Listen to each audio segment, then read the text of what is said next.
만나서 반갑습니다.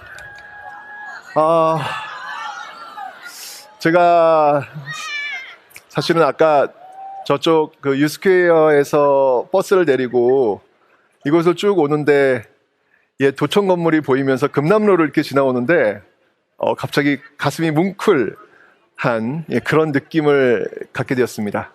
근데 바로 여 앞에 이렇게 무대가 만들어져서 정말 저는요 너무나도 많은 영광으로 여러분들 지금 만나보고 있는 겁니다. 다시 한번 불러주셔서 감사합니다.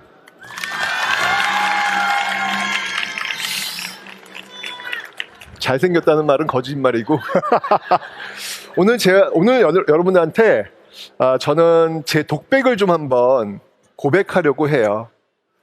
저도 여러분과 같은 중학교, 고등학교 시절이 있었습니다. 제 중고등학교 시절 이야기를 한번 좀 들려드리면 누가 그러더라고요.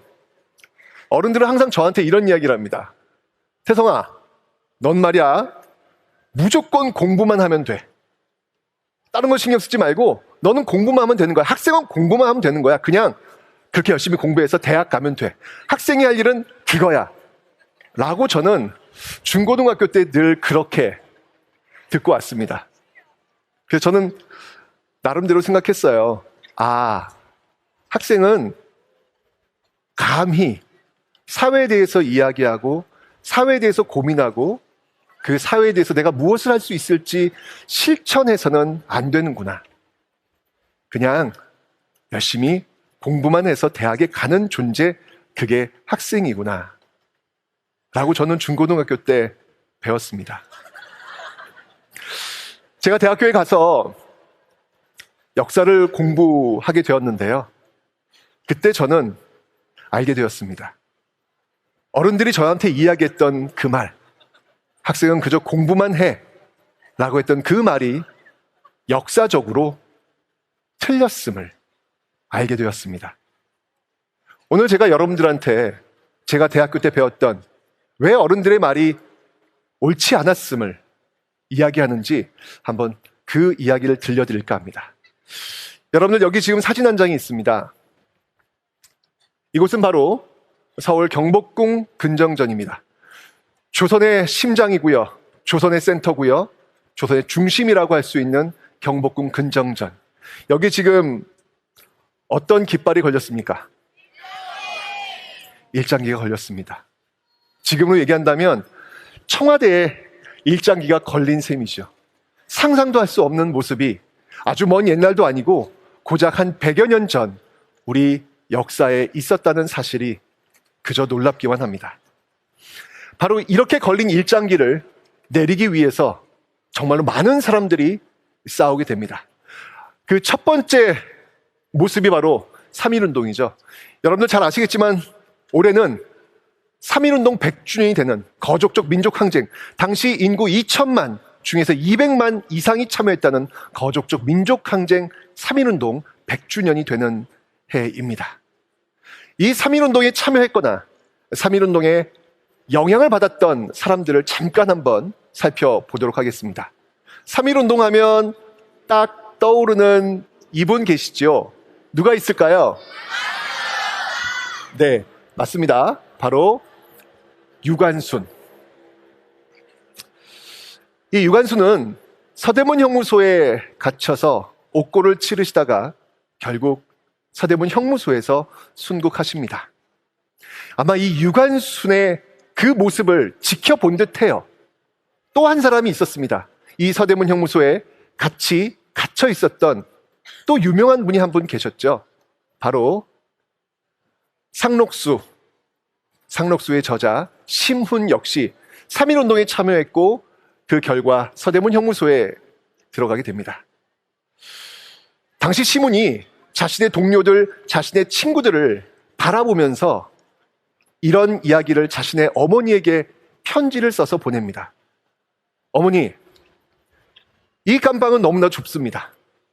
너무 더워서 똥통이 부글부글 끓고 있고 너무 힘들어서 다리 하나 펼 수 없는, 잠을 잘 수 없는 그런 공간에 저는 지금 있습니다. 모두 다 마찬가지 상황인데 어머니, 이상하지 않습니까? 이 공간에 있는 제 친구들 모두 하나 뉘우치는 빛 없고 무서워하는 빛 없습니다. 오히려 그들의 눈빛은 샛별같이 더욱더 빛나고 있습니다. 라는 편지를 자신의 어머니에게 써보냅니다. 그 친구들 중에 아마 유관순도 있었겠지요. 이 사진은 1931년 그 평양 을밀대 그 지붕 위에 올라간 강주룡이라는 분입니다. 이분은 이 을밀대 올라가서 노동자의 인권을 보장하라, 우리 조선인을 차별하지 말라 라고 하면서 시위를 했던 인물이 바로 이 강주룡입니다. 이분은요, 자신의 감옥 번호를 필명으로 쓰면서 시를 썼던 시인이시죠. 이육사 선생님. 이분은 놀랍게도요, 일제강점기 감옥에 무려 17번이나 들어갔다 나오십니다. 그 17번째 감옥이 바로 중국 베이징에 있었고요. 바로 거기에서 돌아가시게 되죠.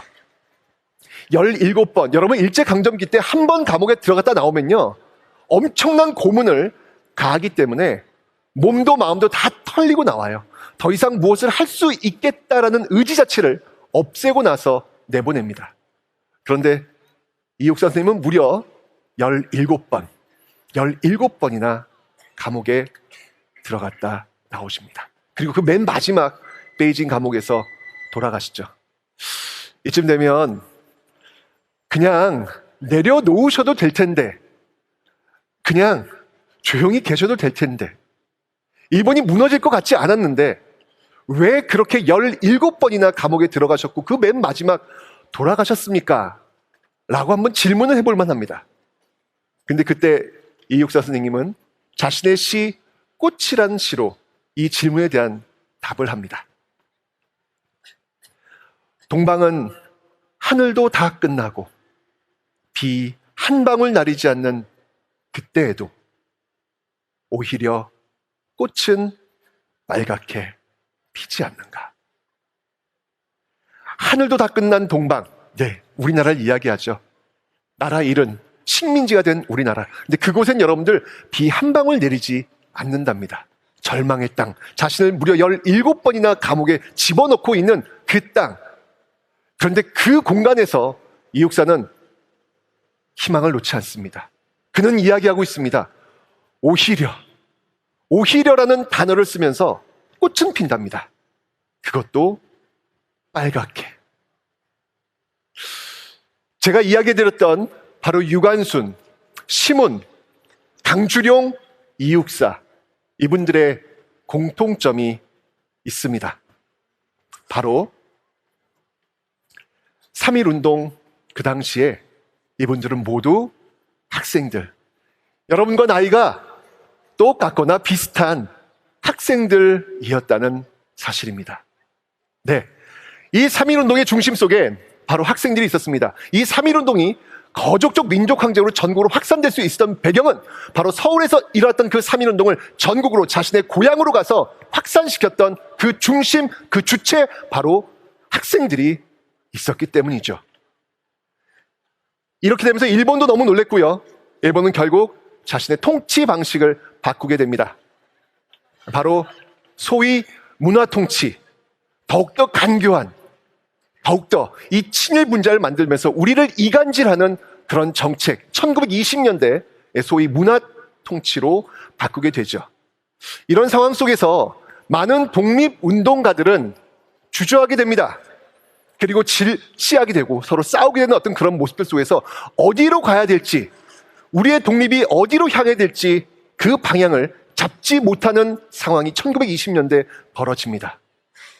그런데 그 중심을 잡지 못하는 그때 다시 한번 틀렸습니다. 일제가 간 길이 맞지 않습니다. 이 길로 가야 됩니다. 라고 외치면서 다시 광장으로 나왔던 사람들이 있습니다. 그들이 바로 학생들입니다. 1926년 바로 60만세 운동, 이때는 순종의 장례식을 이용해서 학생들이 모이게 되죠. 다시 한번 우리 조선의 독립을 위해서 우리는 싸워야 된다는 메시지를 바로 이 광장에서 큰 목소리로 전하게 됩니다. 여러분, 이 한 장의 사진을 보십시오. 60만세 운동 때 거기에 가담했던 학생들이 지금 법정에 나와 있습니다. 맨 앞에 지금 서 있는 학생, 이병호 학생, 머리 까까머리 지금 보이시죠? 누가 봐도 학생이구나 라는 걸 알 수 있습니다. 이곳은 바로 일본 판사가 앉아있는 법정입니다. 얼마나 무섭겠습니까? 얼마나 두렵겠습니까? 일본 판사가 물었습니다. 너는 왜 이 60만세 운동에 참여했니? 라고 묻자 이 중학생, 이 학생은 당당하게 그 일본 판사 앞에 이야기합니다. 그걸 왜 나한테 묻냐고. 삼척동자도 다 아는 사실 아니냐고. 나라 잃은 백성이 나라를 되찾겠다고 내가 이 광장에 나와서 조선 독립을 외치는 거 너무 당연한 건 아니냐고 라고 이야기합니다. 또 다른 학생 이선호 학생은 이렇게 외쳤습니다.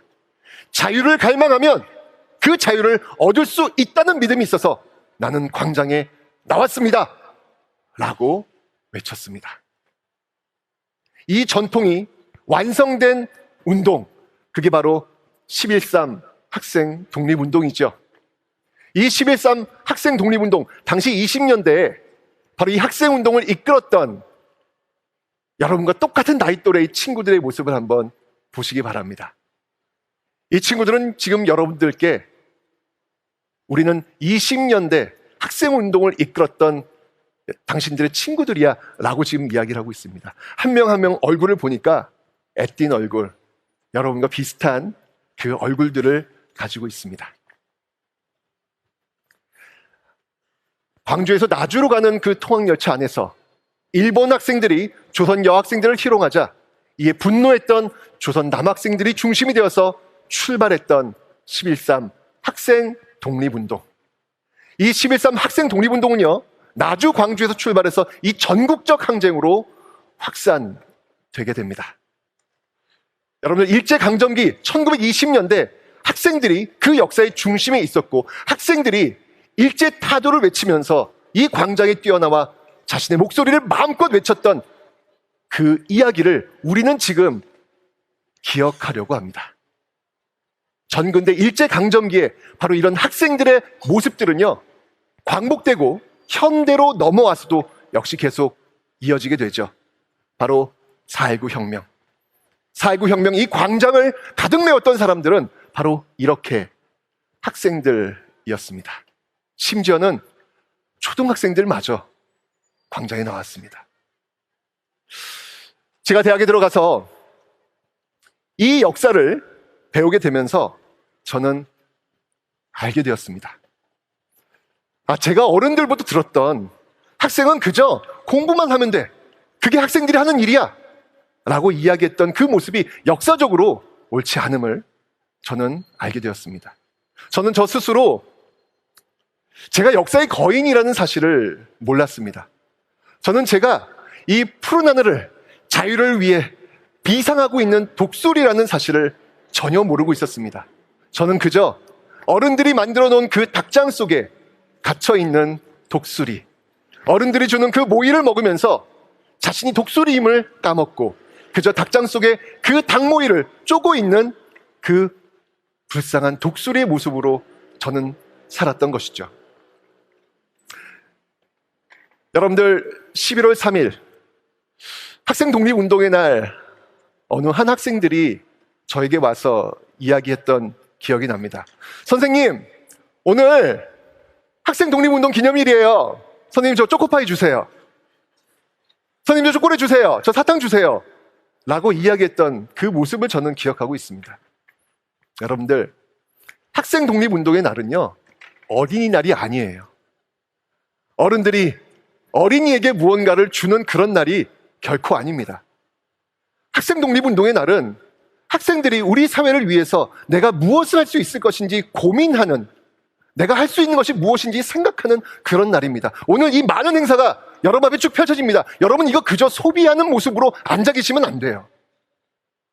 그저 어른들이 만들어 놓은 이 잔치판에 여러분들 그저 보면서 구경하는 그런 시간으로 끝나면 안 됩니다. 그날이 학생 독립운동의 날이 아니에요. 학생 독립운동의 날은 여러분 선배들이, 여러분 친구들이 이 시대의 흐름 속 일제강점기라는 독재 시대라는 그 시대의 모습 속에서 시대의 과제를 해결하기 위해서 광장에서 그 자유의 비상을 위해서 마음껏 하늘을 날랐던 그 역사의 거인 학생의 모습을 온전히 되찾는 날, 그날이 바로 학생 독립운동을 기억하는 날입니다.